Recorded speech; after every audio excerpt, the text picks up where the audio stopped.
So it turns out that former presidents and vice presidents walk away with classified documents, but I guess it's not so bad if you keep your stash in a locked garage, right? And how about that Ron DeSantis? He's really taken on those woke warriors in Florida, or is he going about it maybe the wrong way? On another front, how long will government hold on to special powers as the COVID crisis fades? We will discuss all these issues and more in today's episode of Independent Outlook. Hello, everyone. I'm Graham Walker, coming to you today from the Independent Institute in Oakland, California, right across the bay from San Francisco, where we try to bring you an independent take on the issues of the day, keeping an eye in particular on the fate of liberty. And as always, I am joined by my colleague, Williamson Evers. Hello, Bill Evers. How are you, Graham? Very well. It's good to see you. Bill Evers, of course, is a longtime education and policy scholar and is the head of our Center on Educational Excellence here at the Independent Institute.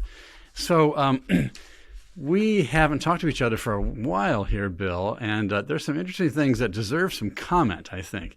In particular, right.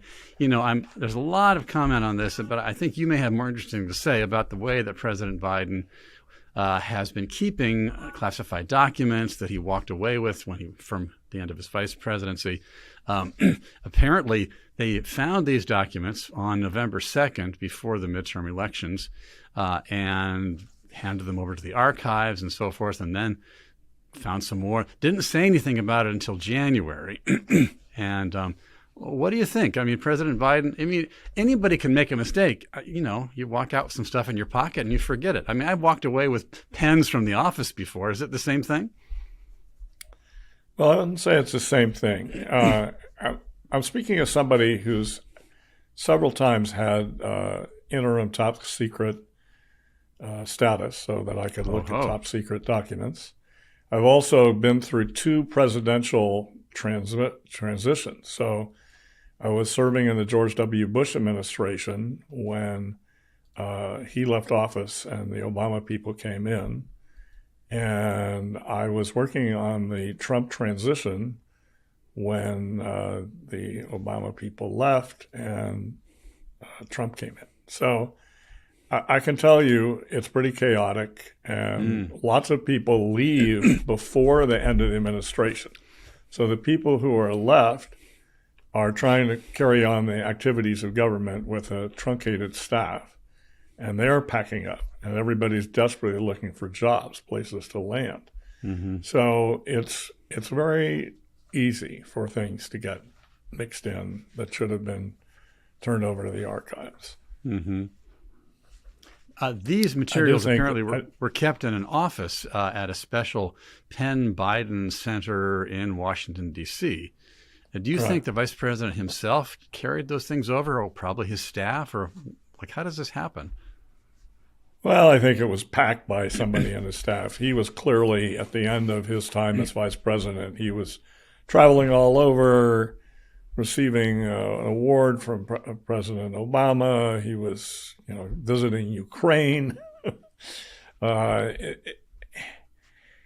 think the weird thing at the Penn Center is that they were in a special personal file of his. So somebody might have put him aside for something he was writing. We don't know the contents yet, so it's not right. It's not. We really may never. Good.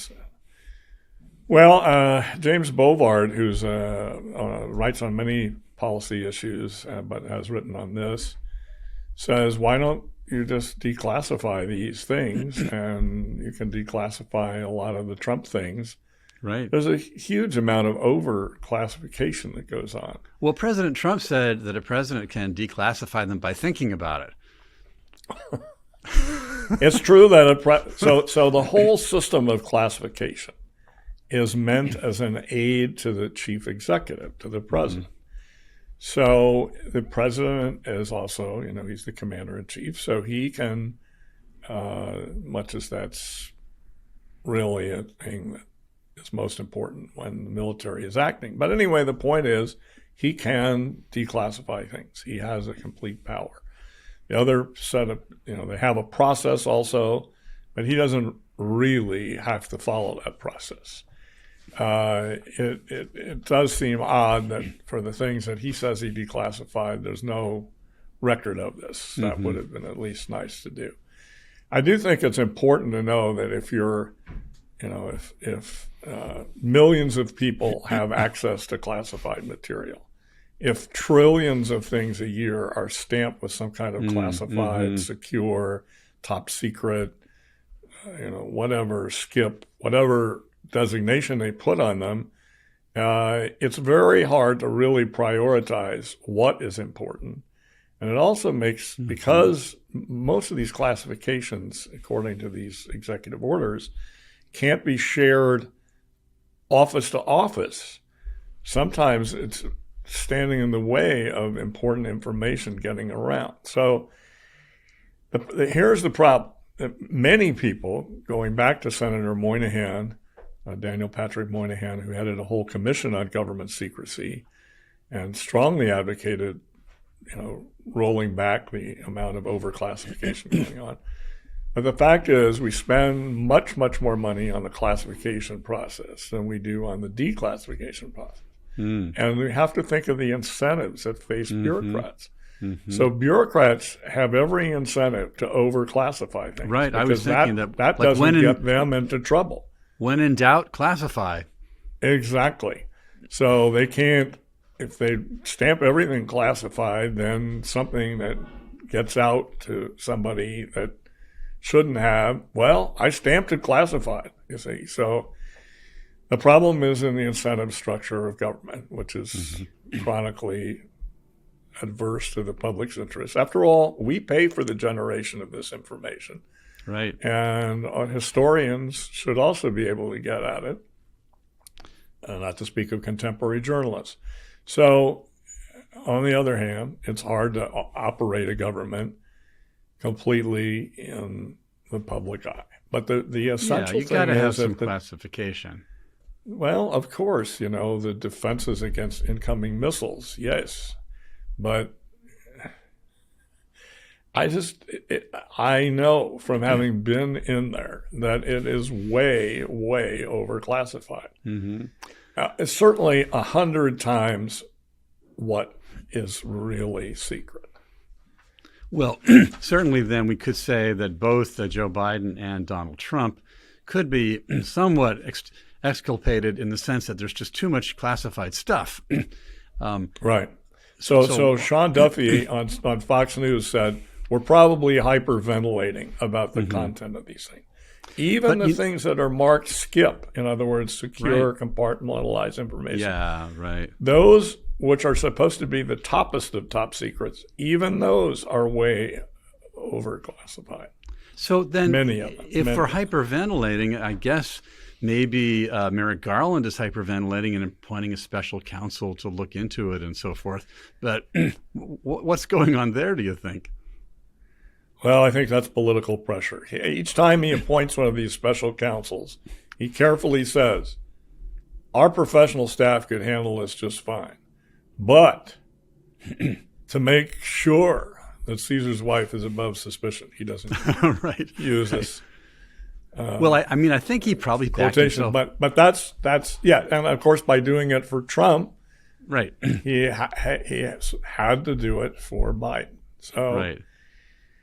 And, the equivalency argument is an interesting one, and we don't really know how to evaluate that because we don't know the significance of the classified documents. Yeah, but the statute says you're supposed to put these in a secure location, and one not secure document is a violation of the statute. It doesn't matter your motives. It doesn't matter whether it's a garage or whatever. Or whether you've got a Corvette or a Toyota in the garage, right?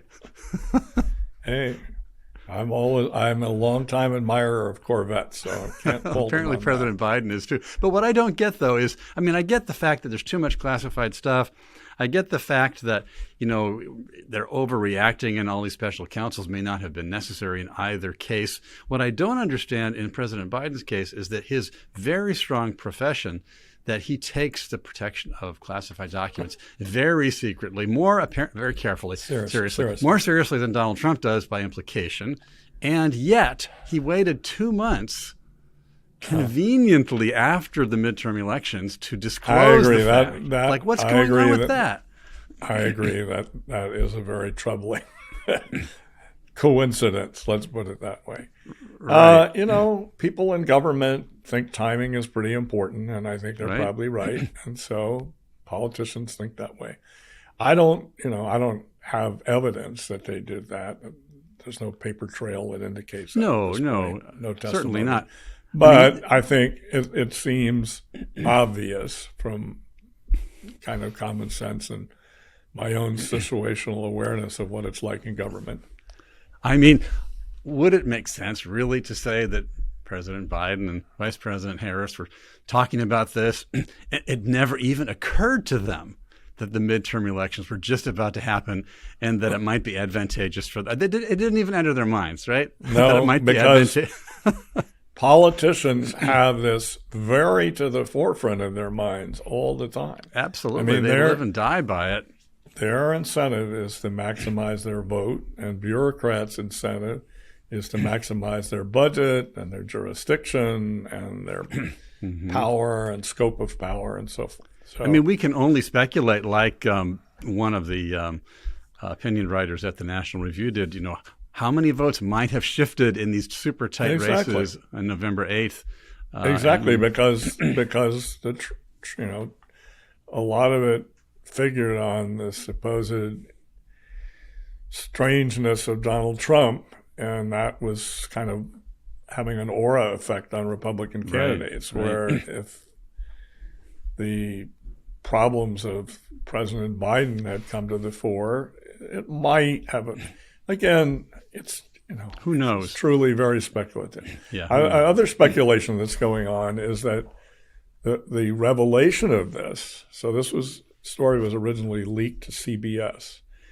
So who leaked it? We don't really know. Right. And there's speculation by a number of people that this is an effort to detach Biden from the presidential race in 2024. Oh, so really? that this is a way to ease him out of the picture. So, he declared his polling looks okay compared to presidents in this sort of situation. And yet many Democrats think he's too old for it, or they don't like his policies for one reason or another, and they like to see him replaced with another candidate. Well, how to do that? This might be considered by somebody on the inside as a leverage point. That's pretty fascinating. There is no evidence for right, this. Of course. It's just speculative. It's speculative, but I think, we can all see that somebody might think this way. The funny thing is, though, to my mind, I understand that that leak could imply somebody who might want from his own side to weaken the president, because the leak could only have come from someone in-house, and that's what leaks are about. At the same time, you wonder whether the leak will ultimately would never have occurred, possibly, if President Biden's people had been more tightly under, proper etiquette.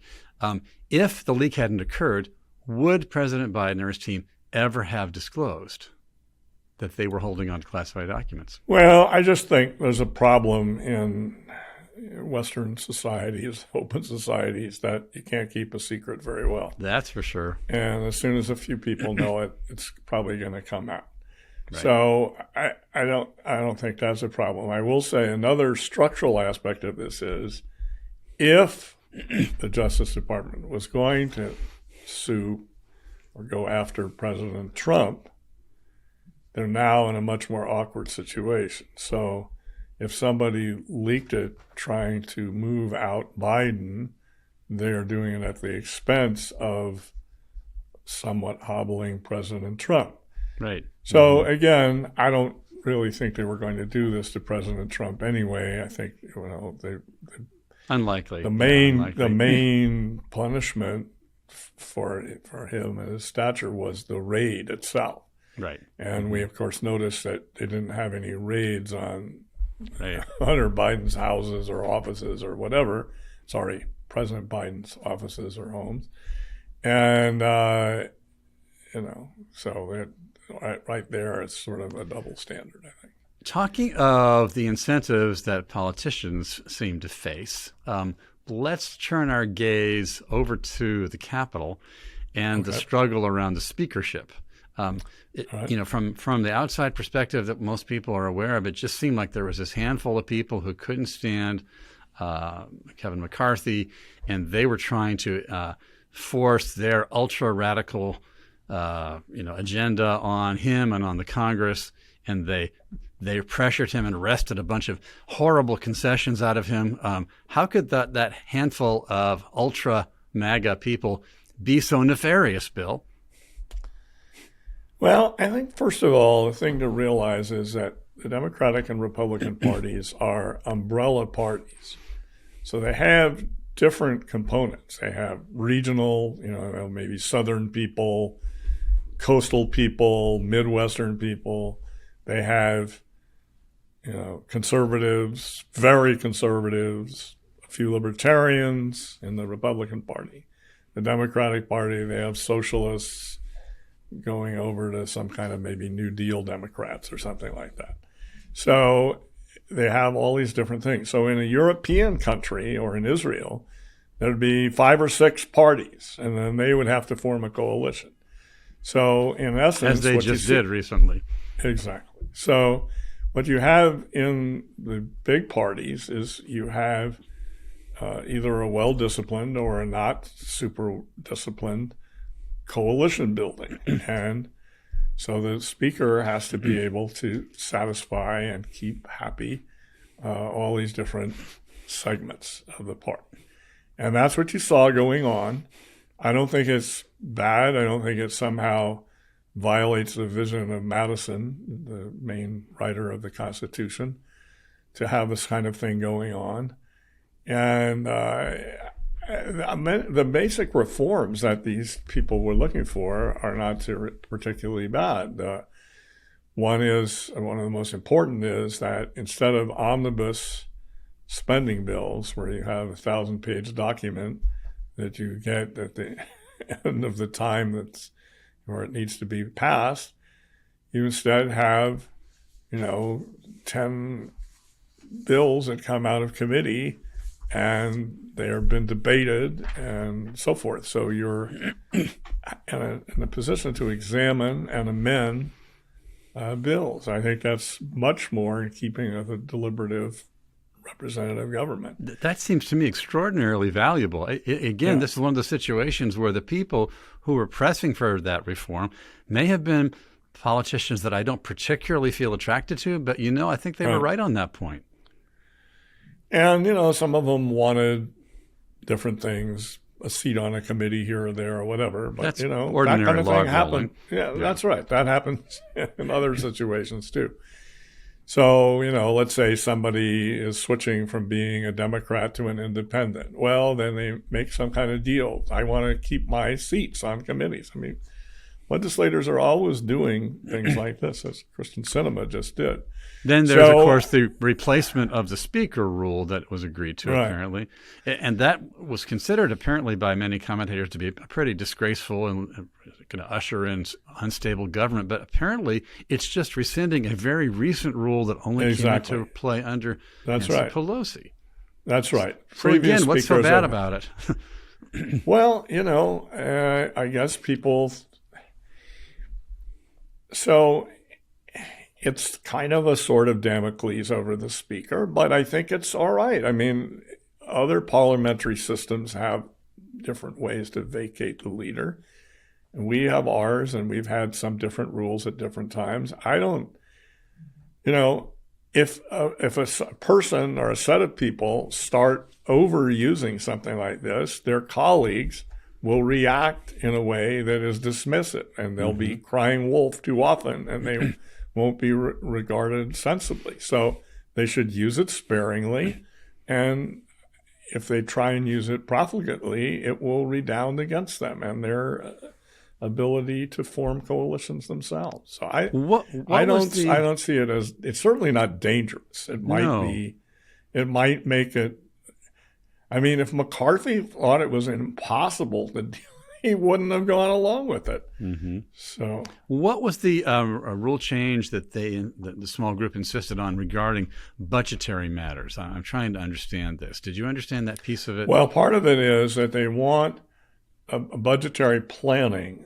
that over a 10-year cycle gets us to a situation where we're not generating deficits. That sounds good. Well, I mean, the problem is, are we ending deficit spending by raising taxes, or are we doing it by cutting government? They also want to use as a baseline for all future budgeting 2022. Mm-hmm. So they don't want, so there's just a budget passed that included a lot of additional military spending.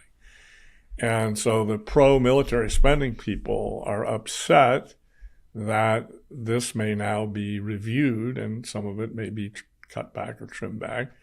And of course, the different beneficiaries of domestic spending are worried, well, if they're going to hang on to the military spending, maybe our pet project is going to be cut off. So, there's back and forth. The Republicans don't yet have a plan for how they're going to cut some spending, but they're going to have to try and do it, or they're going to have to, not keep their promise. Well, we'll see what happens.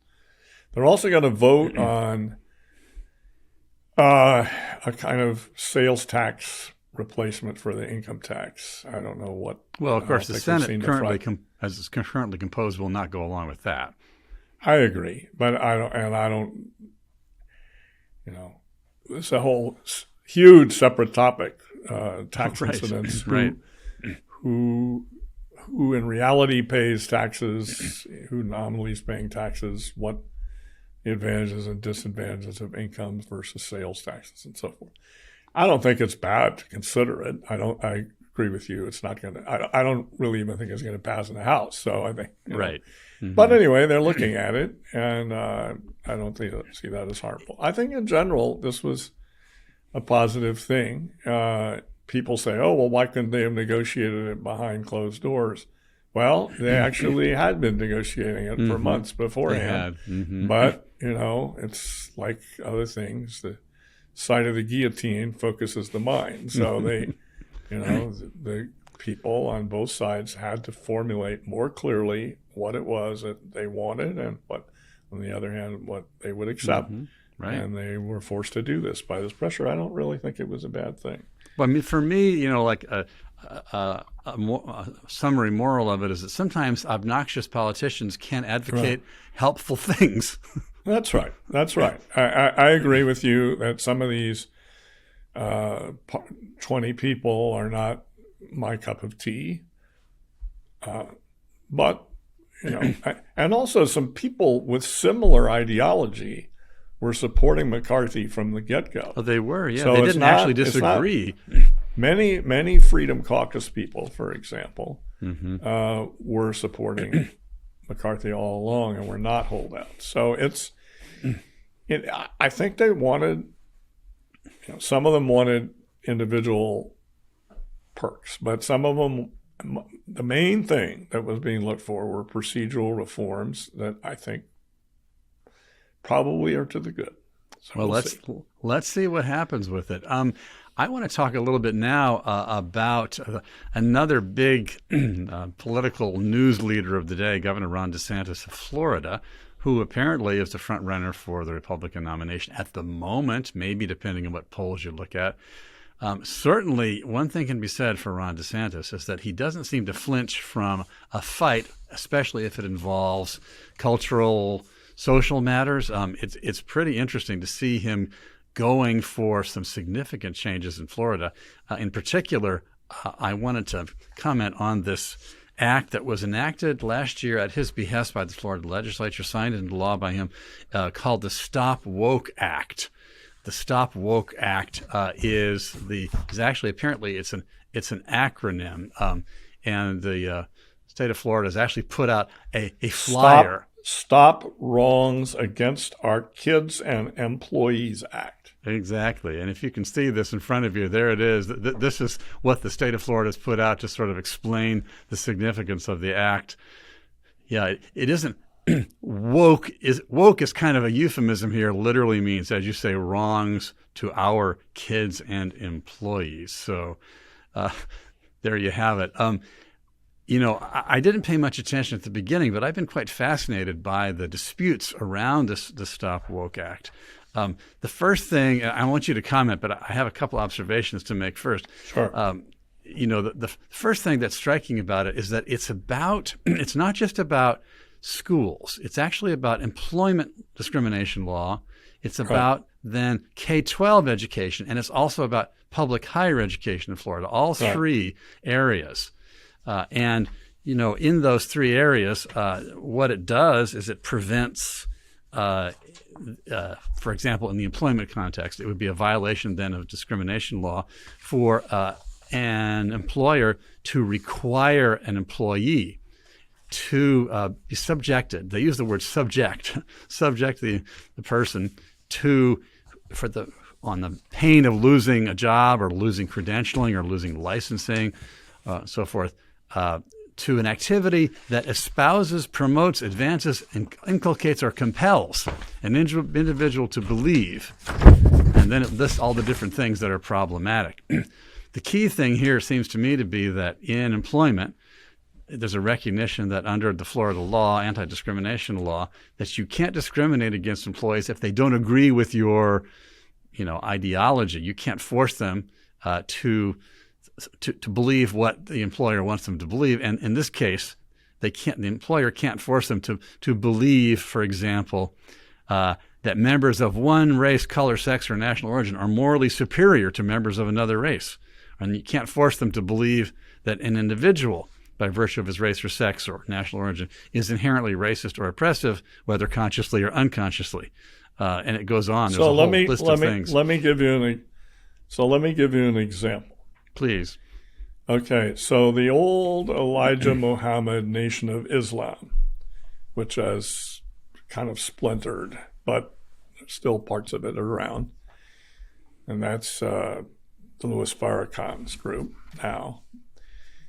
They believe that blacks are a kind of heroic race and that whites are devils. Mm-hmm. And they also have businesses. So they have newspaper, and they have, at least in the olden days, they used to have bakeries, and usually in predominantly black neighborhoods. So let's say you have the Chavez X bakery, and your employees are black Muslims. And I come in and I say, well, I'd like to work in your bakery. Mm-hmm. And they say, well, do you believe that you're a devil? I say, no, I don't really think I am a devil. And so, I don't know. I just think it's kind of heavy-handed to be micromanaging these things. And the more the government can get out of it, the better. The trouble is the government's already in it. I know. Yeah, well, especially in employment law. I mean, we have a lot of laws governing. I hear you. Because I might be able to sue the black Muslims, not for not accepting my religious beliefs, but for me being white and not being employed. Right? Mm-hmm. So, and likewise, if I had a bakery and a black Muslim came in and wanted to work for me, I didn't accept that person, he could accuse me of doing it on racial grounds and maybe have trouble right now saying it's on religious grounds. But if I did say I don't want you on religious grounds, it might be a problem unless I am a Catholic church or something like that. But this is a different kind of a thing, because what the Stop Woke Act in Florida does is the key thing is that, I'm just sticking on employment law right now. Right. The employer, the business owners can't compel an individual to believe certain things. And the certain things in question are that, races are unequal and I'm sympathetic to the content of what they wish people would believe. I'm just thinking the government. Well, see, but the law in Florida is not requiring them. The law doesn't tell them what to believe. The law says that the employer can't compel the employees to believe certain things. Employees can believe what they want, but they can't be compelled under this law. They can't be compelled to believe this kind of thing, which seems consistent with individual liberty to me. No, I don't know that that's really true, because it seems to me that if you exclude a set of beliefs that the person can say, I uphold, like I'm a thriftiness store, or I inculcate values of thriftiness in my employees, and somebody comes in, and I just think it's weird to micromanage this. We already do too much. I would rather see a rollback of these sorts of regulations. I think, and I think okay, so K-12 I think is sort of different, because so that's another category of the law. There's, as again, to repeat myself, there's employment law, there's K-12, then there's public colleges. There's three different things on this law. I would like to see a diminution of micromanagement employment law. I think if the owner of the store is defrauding his employees or her employees, okay, that's not good. If they're not being paid their salary for some reason when it's promised to them, okay, that's bad. But I think a lot of this other stuff, it becomes too intrusive.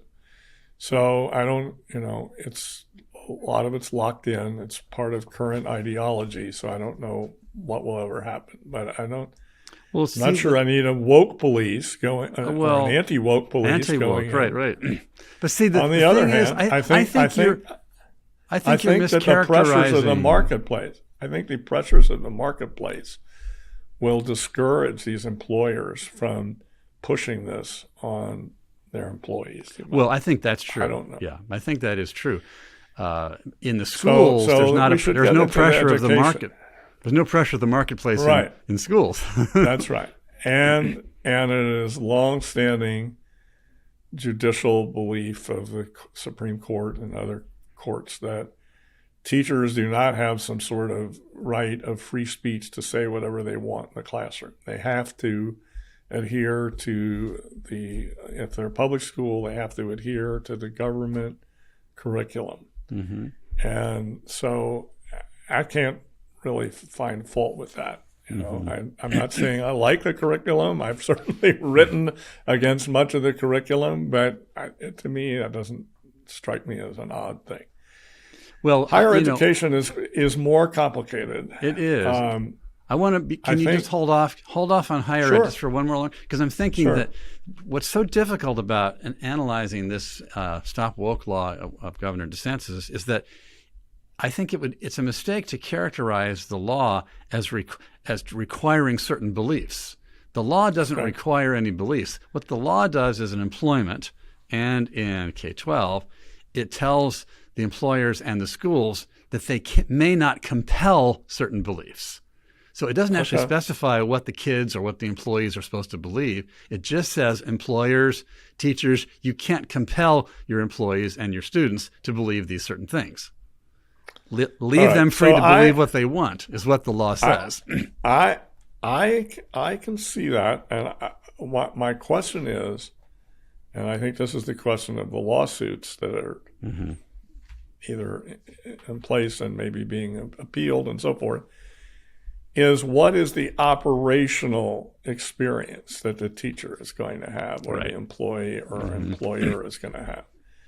Is it not going to be, even though this sounds pretty innocuous, and even though I'm sympathetic to the intent, aren't we going to have a bureaucratic police force of some sort that's going to enforce this? I know, that's the downside. That's the downside. I agree with you. I agree with you that the actual wording is fairly benign, and I agree that the intent. I just worry about what it's going to be in practice. Right. Now, apparently, enforcement mechanism is they're using this now increasingly a clever mechanism whereby they create in the law a right of private action.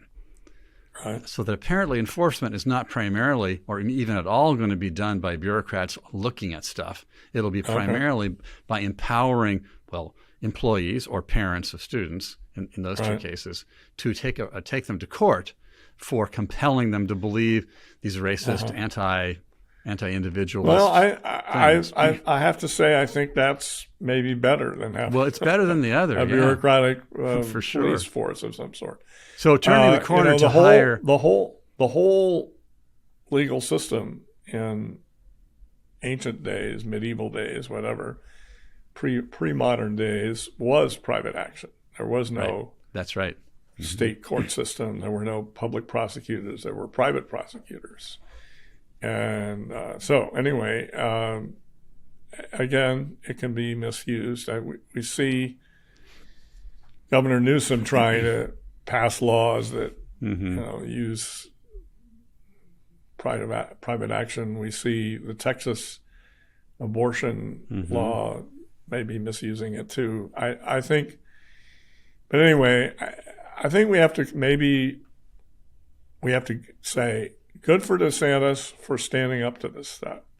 It may be too vague. It may be that it's going to not work out well. It could have unintended consequences. It could, but it might work out okay. But that's employment and K-12. I think the higher ed part is much more difficult to defend than the other two parts. Because like this district court judge, his name is Mark Walker, no relation. Right. He issued an injunction against its enforcement against the Florida public colleges. Right. And he used some very colorful language. I'm just looking here at what he said in his injunction. He said, "Our professors are critical to a healthy democracy, and the state of Florida's decision to choose which viewpoints are worthy of illumination and which must remain in the shadows has implications for us all. If our priests of democracy are not allowed to shed light on challenging ideas, then democracy will die in darkness." The judge has been reading a lot of press releases, clearly. But he's on to something. A lot of slogans from the Washington Post. He's on to something. He's on to something, but on the other hand, the state of Florida, in emphasizing that professors are public employees, is also on to something, as they would say, for the public school teachers. So it's a complicated problem. My counsel to if I were having the ear of Governor DeSantis, I would have said, don't do this in higher education. Yeah, that's what I would have said too. But I may be that, Graham, you and I are a special interest group here, as we're both former, college professors. People. Yeah, exactly. So, well, maybe we want to get the big bucks without having the regulations. Well, I'm not sure that the pay is any bigger for college professors, actually. But I think the difference is not because you and I have a higher ed background. But I think the real difference is that employees and K-12 students are both uniquely vulnerable to coercion. Because in the one case, they could lose their job and their income, and in the other case, they're so young and impressionable. But college age, to me, if you have a professor who espouses these horrible beliefs, that some races are better than others and so forth, I don't think that espousing that in the classroom is going to hurt the college kids, or at least it shouldn't. They can probably handle it, find alternative views. Now, of course, it's harder than it used to be to find those alternative views. But I think they can, and they can also have student groups where they bring in independent speakers and they tell each other what an idiot that professor is and so forth. And they write classroom reviews, and they say, if you go in there, expect a steady stream of Marxism or whatever it is that professor is giving out. Right. Racial identity politics, whatever the students might be wrong. They might misunderstand the professor. But the point is, it's a better situation. Now, there's another aspect to this. So many colleges have federal research funds. Yeah. And one of the arguments that some people make is, okay, if you're going to have federal research funds, you can't have false doctrines like these doctrines being put out as institutional values. Right. Because then the federal research funds are going to be expended in this milieu that is not going to produce objective truth that right, the just research ideological. is supposed to find. I don't, It's another ball of wax. That's also going into a strange milieu. But it's an argument that's out there, and it's not a crazy argument. Not at all. I mean, so my analysis, Bill, is that the employment and the K-12 thing is different from the higher ed thing. But further, the higher ed thing itself has two parts, because higher ed is comprised primarily not of professors, but of administrative employees who run all sorts of things, including orientation programs and HR and residential life. That whole side of universities is not about freedom of expression, and they shouldn't be. Why doesn't I think what DeSantis should be doing? Well, he could just fire those people. Yeah. Okay. He could just defund them from the budget. Like keep the profs, get rid of all the so-called equity officers. Right. Now, the reason not to do that, the reason to put this into statute, is if he is no longer governor and some other person comes in, they can restore the budget lines more easily than maybe they can get members of the Florida legislature to say, we favor race-related identity politics. I don't know the answer to this. Another. I don't envy these judges that have to make sense of it. This is tough. Yeah. I mean, I do think, though, that there are some bright lines that have to do with coercion versus liberty in the right context, and maybe it can be sorted out. But it's a tough one. But the thing is, if nothing was done, unfortunately, what's increasingly happening is that both in employment and in K-12 and in higher ed, there's a massive coalescence and congealing of ideology all on one side.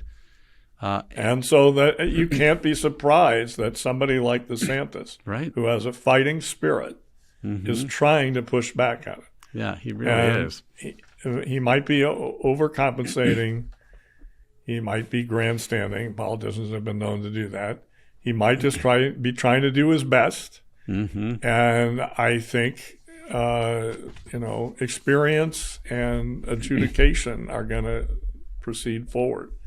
I think it's quite understandable that this reaction against woke policies is taking place. It's pretty fascinating. It's not just happening in that state. It's happening in cities. It's happening in some other states, Montana, whatever. It's not just happening in Florida. And I would point out that, however much we might be unsure about to what degree these things should be legally obligatory, the statements that Florida enacted are actually pretty clear and helpful. It isn't just a law that says, can't do that woke stuff. They're not as vague as their opponent. They're not vague at all. No, I mean, if these things, they're pretty good. Yeah, if these things stood as like an aspirational statement, they'd be that would pretty be good. Really good. Yeah, I mean, for example, the state of Florida says they don't want employers or teachers or colleges to compel people to believe, and here's what you're not allowed to compel them to believe, that such virtues as merit, excellence, hard work, fairness, neutrality, objectivity, and racial colorblindness are racist, sexist, or were created by members of a race to oppress others. But let's hold on to merit, excellence. But you can see the argument for the people who say, well, what about federal research spending in an atmosphere? If people are being taught that neutrality and objectivity are racist and evil, how can you have valid research going on? Right. So anyway, we can see some of the flow of this wokeness into the K-12 system by looking at the example of the Thomas Jefferson High School for Science and Technology in Northern Virginia, and some other, which is a well-known magnet school, right? It's the best high school in the country, public high school in the country. I think, objectively speaking, certainly one of the 5 best. If you want to, if you're from Glencoe or something, and you have a great high school.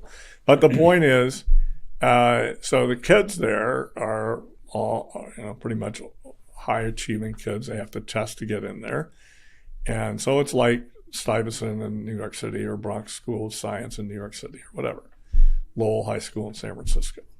So, our little high school when they allowed testing to get into it. So anyway, the point is, the kids there are applying to highly selective colleges. And one of the ways that they can put in their applications that indicate that they're a high performer is they have national merit scholarship results. Okay, so you can be a finalist, you can be a semi-finalist, you can be commended. There's all sort of different levels of national merit. The national merit people send it to the schools who are the recipients, and they tell the children, the students. Right. So the policy at Thomas Jefferson was to wait a few months to tell the kids. So let's say they got the results in November. Well, one of the parents called and complained and was told by a public school official at this high school that we did it because we didn't want the kids that didn't get these to feel bad. We wanted to value each person in the school, and we didn't want to set up differentiation of the more successful, more scholarly students. I mean, it's part of its radical egalitarianism and race. So the victims in this are Asian Americans, the overwhelming majority. We can tell from last names and things like that.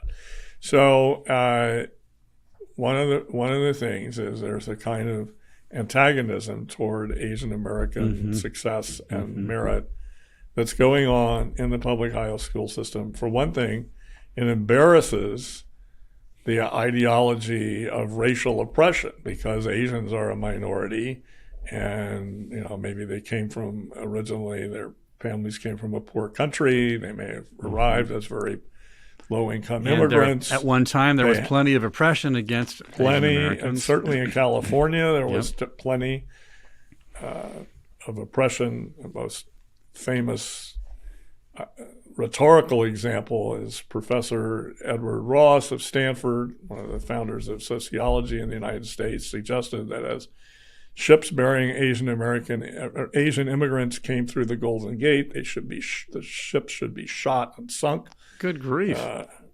So he was fired by Stanford, and that for this and for saying this, and the American Association of University Professors was founded to defend him. That's when it started. Oh my goodness! Wow, that's a reversal of what I would normally think about organizations. Well, it's interesting. Hidden progressive era racism, and the point being that Asian immigrants faced loads of oppression. Terrible thing, and of course and they were incarcerated during World War II, the Japanese Americans. So there's plenty of problems, Anti-Chinese Exclusion Act, all sorts of things. In San Francisco, they had anti-Q, that's the pigtail thing. They outlawed carrying things on a pole, balanced pole. They said all laundries had to be stone or brick. They couldn't be wooden. All kinds of targeted things were used against It's shameful. It's like Jim Crow. Right. So there was a political party in San Francisco that won the mayoralty, the mayorship, led by Dennis Kearney, that was called the Working Men's Party. It was affiliated with the Democratic Party. And they were explicitly anti-Chinese. So yeah, there were plenty of problems that the Chinese and Japanese have suffered from. And so anyway, their success is a kind of a problem for woke ideology. So they're upset at all the successful Asians, and that's part of the background. So in this high school in Virginia, they withheld from them their national merit condemnations and awards. And they couldn't put that on their applications. Wow. So that really systematically disadvantaged them. Right. So let's say they're trying to get into Caltech or Stanford or Princeton or something like that. They would want to put that on. And in fact, the other applicants have put it on. So let's say you come from Palo Alto High School, well, you've put it on there. And but this person from TJ in Virginia, they don't have it, so they can't put it on. That just so seems they're less like competitive getting it. That seems really harsh and discriminatory, but in the name of some kind of pro-equality ideology, I guess. Yeah. So Very we have strange. some more. We have some other fun manifestations of all of this. So Stanford put out a list of preferred terminology. So they don't want you using the word American, because what about other North American or South American people? You should only be able to say U.S. citizen. Or I don't know, what was your favorite among the Well, I mean, there were quite a few. You're not allowed to say immigrant. You have to say person who immigrated. And then at Stanford, at least this is for the official, like the university's official publications and website, although recommended for everybody. You can't you can't talk about the need to master your subject, because the verb master sounds like slavery, right? Yeah, it sounds like, and you can't design blind studies anymore, because that might imply that blind people are somehow abnormal and improper. So you have to say masked studies. Right. Well, masked implies, something threatening too, right? So it really does. Masks. I know. Yeah. I think this is very bizarre. And if they're going to get rid of American, they can't say American dream anymore. It has to be U.S. dream. That just U.S. citizen dream. And also, you're not supposed to talk about how people say not to beat a dead horse, but I want to make a point. You can't say beat a dead horse if you're an official Stanford person, because Stanford says that phrase normalizes violence against animals. And I never realized that if I said don't beat a dead horse, as in don't overemphasize and be preoccupied with something, I didn't have any idea that I was normalizing violence against animals. In fact, the opposite, because I was saying it was a bad thing to do, is to beat a dead horse. But you can't even use the phrase. So if these kids from the high school in Virginia, they're going to have a protest from Maoist communists, because one of Chairman Mao's famous sayings has to do with beating dead horses and drowning tigers. That's true. That's true. He was politically anyway. Too. Maybe they can put that in the Orwellian memory hole. I think, and this is of course extended into University of Southern California. Their School of Social Work is now banning the word field. So field of study, field of study, field work, work. So field work would be, you're not just studying in a classroom, you're going out and trying to apply what you've learned. Like a practicum. Your practicum, right. And so that's what they actually want to substitute, practicum instead of field. So Ilya Soman, who's a legal scholar, constitutional scholar, said, well, practicum is in Latin. And we only have these Latin phrases because of the Roman Empire, which was a very despotic empire. And I'm Jewish. It suppressed many groups. He says I'm Ilya Soman. I'm Jewish, and the Romans destroyed the temple in Jerusalem and did a lot of bad things to inhabitants of Judea. And so every time I hear a Latin phrase like this, I'm triggered. And so, then he said, if you think this is really stupid, what I just argued to you, it's no more stupid than what these people are arguing about the word field. Right. So anyway. Now some people may say, oh, those silly, effete higher ed people at Stanford, and derisively dismissive as no significance. But actually, this is very significant, because places like Stanford, they form the upcoming generations who are the institutional leaders in both public and private life in America, these kinds of institutions. And when these institutions give the formal weight of their imprimatur to this kind of language policing, they're shaping the new generation of corporate leaders in Silicon Valley and elsewhere. These things have and big it spills long-term into K-12 education absolutely right away too, pretty quickly. Yeah, so I think The good thing is that So the Stanford was embarrassed and they pulled it off their website temporarily, apparently. Yeah, it doesn't mean they're not going to still do things like this. Oh, they're still going to do it, yeah. They may not. It's kind of like the gas stoves thing. They pulled that. Right. Right? So the Biden people were going to say, we're going to roll back gas stoves. They pulled it. But that doesn't mean that that's not a new goal of the kind of eco-police that we have in our society. I actually read a piece this morning on CNN.com, which was responding to the gas stove controversy, banning gas stoves. I laugh at it, but the article was kind of stunning. The article in CNN today was defending the concern and saying that really gas stoves are problematic, but more importantly, that electric stoves are really good and you can cook just as well and use induction. So don't get all worried about this alleged attempt to ban gas stoves because electric's great. But completely, in my view, completely missing the point. The point wasn't whether electric is effective or not effective. The point is, on what jurisdictional authority does the federal government threaten to ban gas stoves? It's part of our natural liberty to cook as we wish. It would seem so. I mean, cooking and eating. Not only are there supposed studies about childhood asthma wrong, okay, because we have studies of many thousands of subjects that show the contrary. And not only are electric stoves more dangerous from a burn standpoint, because they're much more dangerous. Detect the flame of a gas more easily than you can detect the heat of the electric coil. Right. But it's just not the government's business what our cooking practices are. So I wholeheartedly concur with you on that. I mean, it's going to come up in California. California is threatening to do it on the state level, and I would say Berkeley, and Berkeley already is. The city of Berkeley is doing it, right? So I would say that from a legal point of view, at least at the state and local level, it's less ludicrous jurisdictionally, but it's still ridiculous, and we still ought to have the right to decide how to cook our food.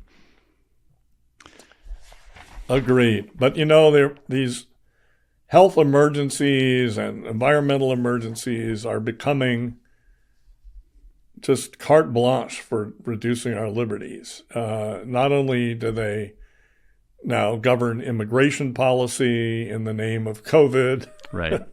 But in the last week, particularly at Davos, 2 or 3 American politicians said, well, because of some wrong things that were on the internet about COVID, some of which they think are wrong, but weren't wrong. But anyway, they want to censor free speech in the name of health. Mm-hmm. And we also had Congresswoman, I'm going to get her first name wrong, but Jackson Lee. It's Sheila Jackson Lee, yes. Mm-hmm. saying that any kind of thing that leads to, let's say you criticize immigration policy, or, well, that's racist, and therefore you should have your free speech taken away. I mean, wow. Jonathan Turley pointed out this bill that she's proposing is a direct assault on the First Amendment, but all sorts of ideas about crises and emergencies, emergency powers.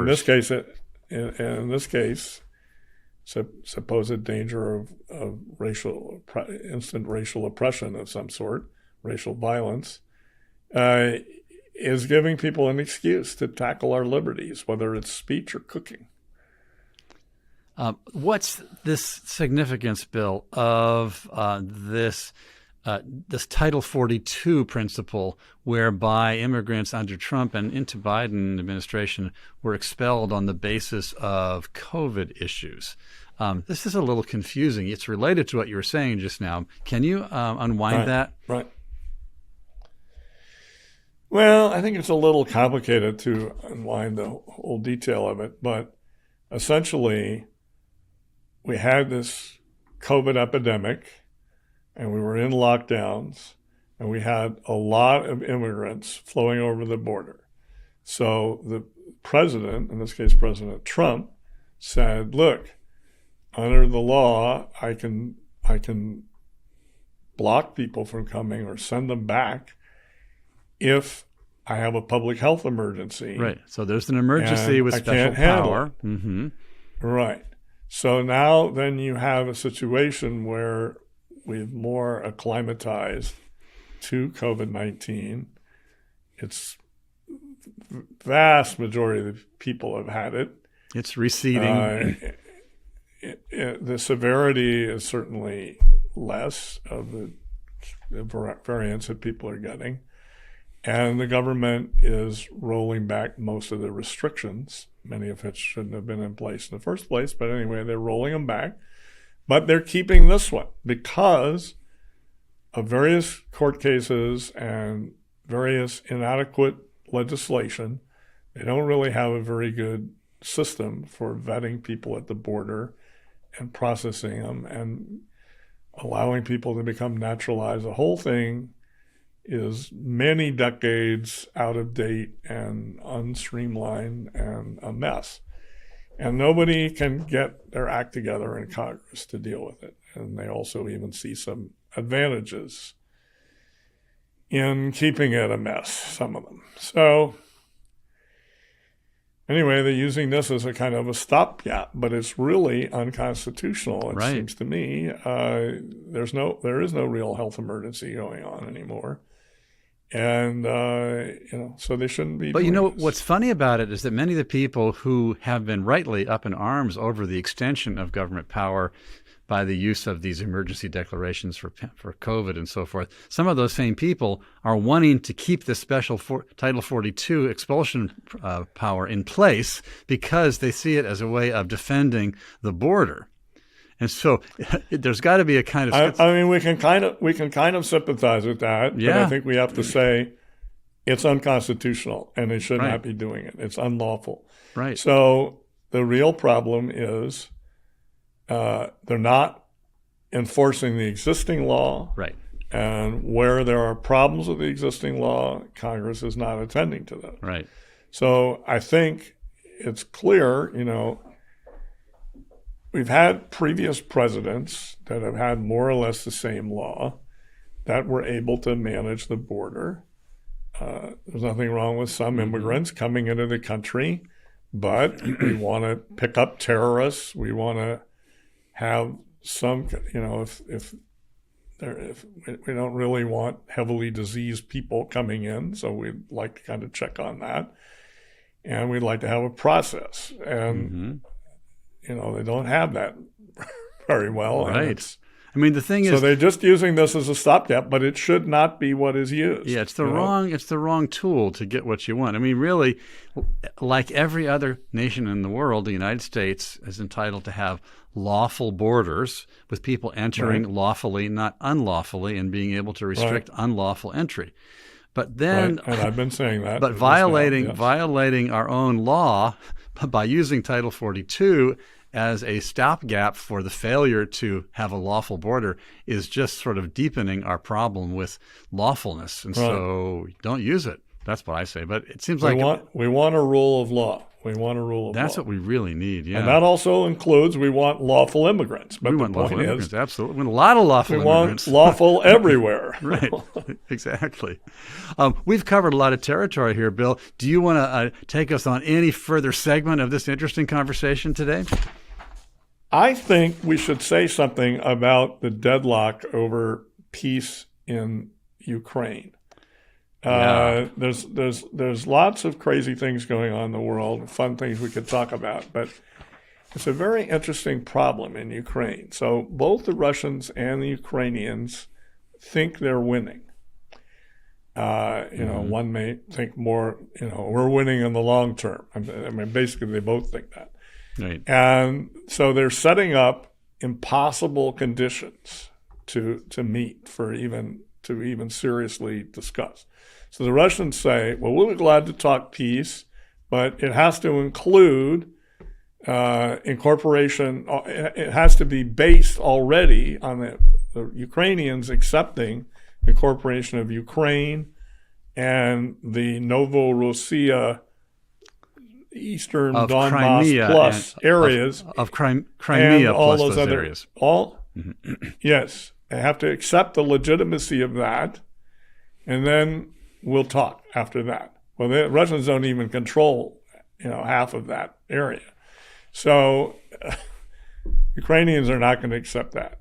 Ukrainians say, okay, we'll be glad to talk, but the Russians have to be militarily out of Crimea and all the eastern Ukrainian areas that they're in now, and the leadership of Russia has to be put before Nuremberg-style war crimes tribunals. Then we will be glad to talk. In other words, we won't talk. We won't talk. That's what that means. They're both having, and they both think. I mean, the Ukrainians think if they keep getting a flow of weapons, the U.S. apparently has a gigantic store of weapons in Israel, which was hardly known by me, and they want to take these weapons that have been stored in Israel and start sending them to Ukraine. The Russians think they can conscript vast numbers of people in the Russian Federation. Maybe they can get Belarus to participate more actively and so forth. So they're thinking, well, they have the manpower to do this. They're going to keep on fighting, and they're kind of trying to hold the line, kind of like in World War I. But then they're trying to damage the infrastructure of the Ukrainians. That's their approach. The Ukrainians are defending their own territory, so they have better morale, and they think that they can hold out, and they're starting to attack in various ways with drones and commandos, stuff inside Russia.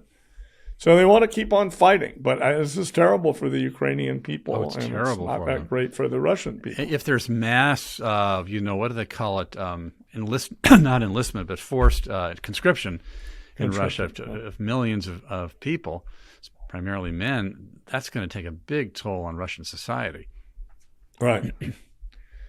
Well, as already, governments don't want to reveal what kind of a toll a war takes on the economy. So they're not really disclosing it, but it's not.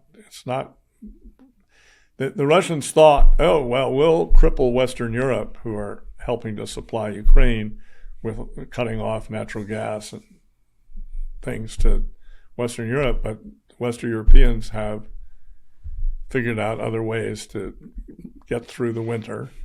At the same time, the Americans and the Western Europeans are saying, well, we'll cripple the Russian economy by putting all these sanctions on them. Well, it's hurt, but they're turning to India, and they're turning to China, and they're turning to Iran for some military supplies, and the Russians are figuring out how to adjust. The real thing is they should be getting peace out of this, and they should have honest plebiscites that help some of the people in these border areas decide which country they want to be under, and that should be the end of it. I mean, the result of that would likely be that the Donbass areas would probably stay Ukrainian and the Crimea would probably stay Russian.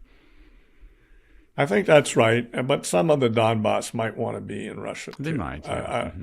I think it would have been more that wanted to be in Russia before this war. That's right. That's the backfire on Russia of their They've actually lost popularity in eastern Ukraine. Right. I mean, one big obstacle here is that if Ukrainians and the Ukrainian government regards Russia as the embodiment of pure evil, not to be ever compromised with, and if the Russians feel the same way about Ukraine and its westernizing values, that's the embodiment of pure evil, it's hard to see how there could be honest conversation if you think that you're talking to the embodiment of pure evil. And also it means for the next 50 years there's going to be serious tension and problems there. I mean, it's kind of like the Soviet Union invaded Poland at the end of World War I. So the Poles stopped them, but it meant that there was terrible antagonism between Poland and Russia. Which remains. Right. That's right. There's still bad blood from that today. But anyway, it certainly was intense for the next few decades. So Yes, we live in a Is world there hope? fraught Is with there hope? problems. My only hope is that there could be There's enough always hard-headed realists. Yeah, there's always hope, but maybe because there might eventually be enough hard-headed realists in Moscow to recognize that the toll on Russia is not worth holding out for absolute, complete victory. We'll see. We will see. Yeah. Thank you, Bill, for your insights on this and so much else. We do invite all of our friends who want background on many of these issues to visit our website at independent.org. We have a lot of resources for you. Especially, I invite you to visit the section on Bill Evers' Center on Educational Excellence. Thank you so much for joining us on Independent Outlook. We'll see you next time. Bye-bye, everybody.